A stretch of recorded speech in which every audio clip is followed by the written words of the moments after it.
A Catholic priest who comes from a lineage of traditional healers and deserted the religion of his father, becomes high prospect for taking over the office of a bishop, but is politically segregated for being a minority tribe even with his majority vote. After scary dreams of the devil throwing him into hell and taking over his parish and ministry, a lady visits his office whom he recognizes as one of his cases during anointing of the sick visitation. She explains how she is marked for death because she fights to retain the royal throne in her father's house, how the viaticum had saved her from death, and how she now believes God in worshipping and working in his parish. He puts her on training with altar serving, and eventually she becomes an altar servant despite negative reactions from some parishioners. She becomes sure that every time she takes communion after being sick from the royal family panel, she becomes well, so she aspires closer to the priest and eventually gets the contract of doing all laundry and cleaning for the parish house. They become so close she would assist with paperworks after dailies of house and office cleaning, and even keep a chart and laugh company, especially because she proves smart and useful at such a young youthful age in a country where often her type finds immediate excuse to become irresponsible. Too late then he discovers her staring at the impression of his large phallus on a tightly fitted short. Did he begin to suspect evil in the innocent girl's eyes and begins to exercise caution.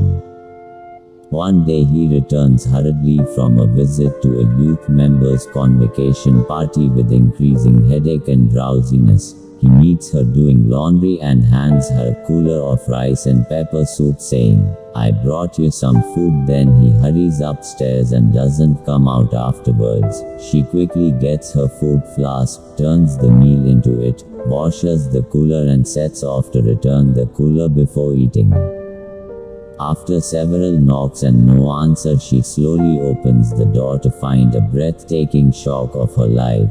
The priest sleeps nude and too deep to even notice a sound as she mistakenly drops the cooler in surprise. She storms out and after a thoughtful while returns slowly and calling, almost whispering, "Father! Father!" She throws a white sheet across his body and notices he didn't even move, so she goes ahead and shakes him twice and even harder, but he releases a bit heavier breath, and in the bid to adjust, the hand sweeps the sheet a bit aside to reveal the mighty red-headed phallus. She makes for the sheet again but stops halfway with intense gaze at the guilt-looking organ and begins to salivate as her body grows warm from a racing heart and rising hairs. She slowly reaches several times for a touch, then found herself grabbing and caressing it. Then something happens.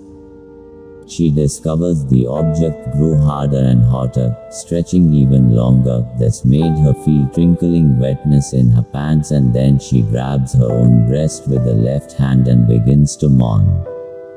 At this point she cares less about whether or not a reverend sister or anyone would approach, and suddenly she climbs onto the bed, raising her skirt and putting her punt line while she imagines how the size will fit through her. "I'll just be gradual," she thinks. She picks it up to position and begins to sit on it.